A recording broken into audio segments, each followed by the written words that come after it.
Welcome to the 160th edition of Make Pro Wrestling Majestic again. I am still your Majestic Champion, Tigerhite. And I'm Peanut Gallery. Now, drama, a lot. If it wants to cooperate with me today, because things have been going well. All right.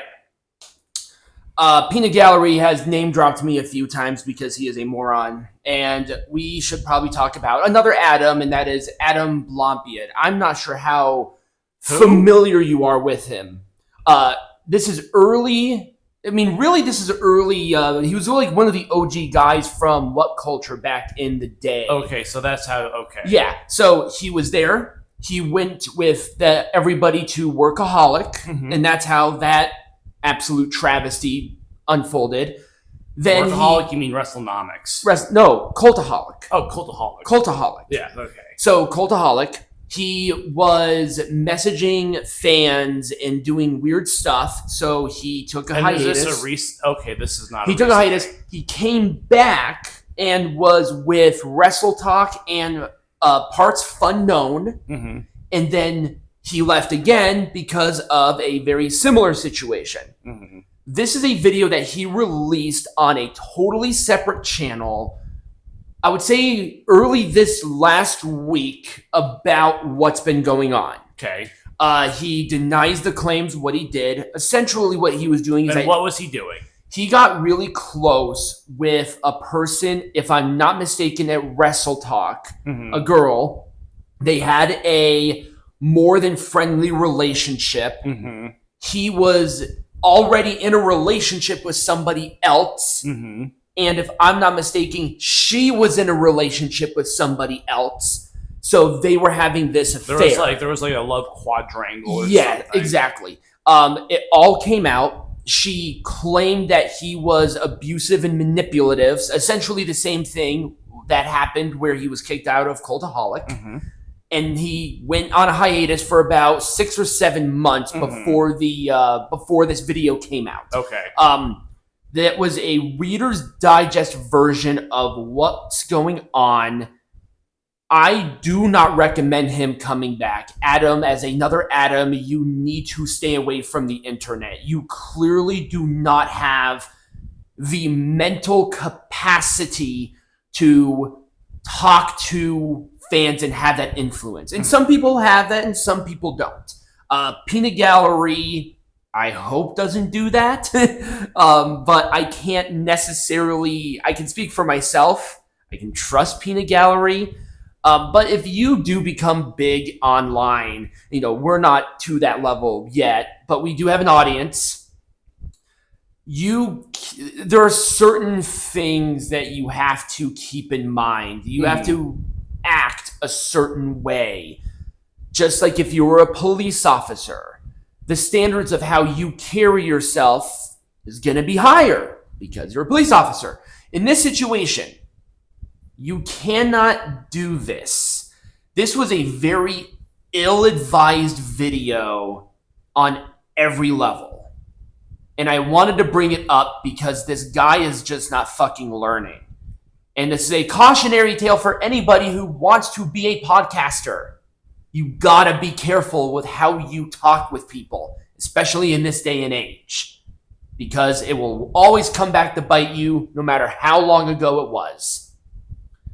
Speaking of abuse. Yes. Lots of abuse. Yeah, I was going to talk about this. We can talk about this now. Yeah, in a way. So, Amale Dib, who was a French wrestler who wrestled briefly in WWE, came out that she had a mentally, physically, and emotionally abusive relationship with another wrestler named Tristan Archer. Yes, and Tristan Archer was, I think that he wasn't signed by WXW, but he was released from... Yeah, they're no longer working. They're no longer working with him. They're no longer working. There were a few other European promotions who have done the same thing.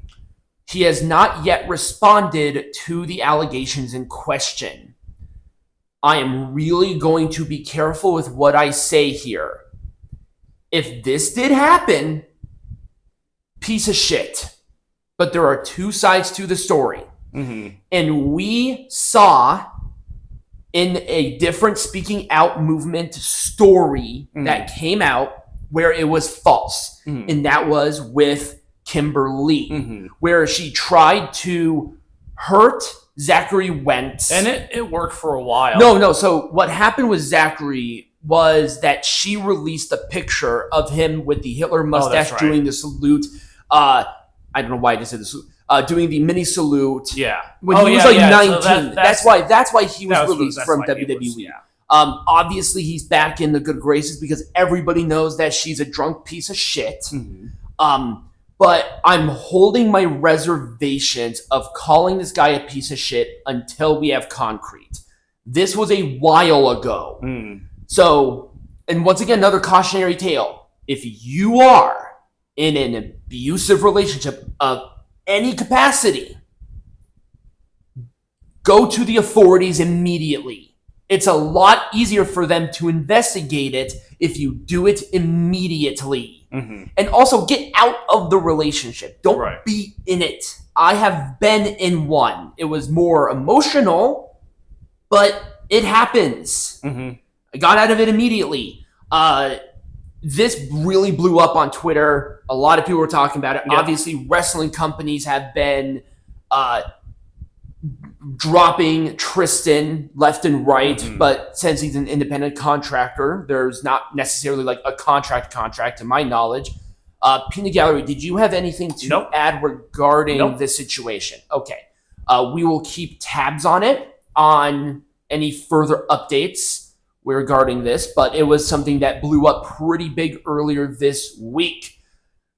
I talked about this one too, because this was another instance of potential domestic abuse allegations. Yes, this is potential domestic abuse allegations of... I don't know for sure because no one's spoken out against it, but I guess WWE found something in his past, and that's why he was let go from the company. Yeah, and I think this is sort of why I brought it up. And I don't think it would have been that big of a deal if he wasn't featured prominently on WWE television for the past couple of months. I don't think it would have been a big problem at all. I mean, I don't know the whole story regarding this domestic, I don't know whatever. Either, but that's all. I'm not sure. I'm not sure how recent it is. I'm not sure if he did his time, because guess what? If he does his time, I don't see anything wrong with him being on television. But again, it's not even coming from the WWE. This is coming from the dirt sheets. So I really don't know how much I can believe that, but I don't even know if there was like an actual story regarding it. But this did come out. Odyssey is still on the main. Is he still on the roster? No, he's not. Oh, he's not. No, he's gone. He's gone from the company. He's no longer associated with the WWE. Okay, and that sucks. Yep. It's once again another cautionary tale. Keep your hands to yourself and be transparent with your company, because to what I heard is that they learned about it later. And then they got really pissed off, just like what happened with Enzo. Right. Enzo was going through that thing with that crazy bitch, and he tried to keep it quiet with WWE. It's like, don't do that. Right, especially if it potentially leads to investigation. Exactly. And the WWE were putting him on television prominently, and I guess there was enough there to justify firing him. They didn't want it to blow up, is what they did. They just covered their own asses. Right. And the lawsuit, I think we talked about it briefly last time. I talked about this too. This actually just came out this week, where Brandon and the Tate Twins and Kevin Kelly are suing AEW for termination, something with termination. Yeah, I don't remember off the top of my head. I can look it up really quick. I do not know their contract and how it was set up regarding apparently there was a breach somewhere, and so they're suing him. Jim Ross came out saying that they were probably not going to get far because Tony Khan has more money, but at the same time, this is filed under class action. So they have all the money that they could ever need. Yeah, that's why it was put in the way it was.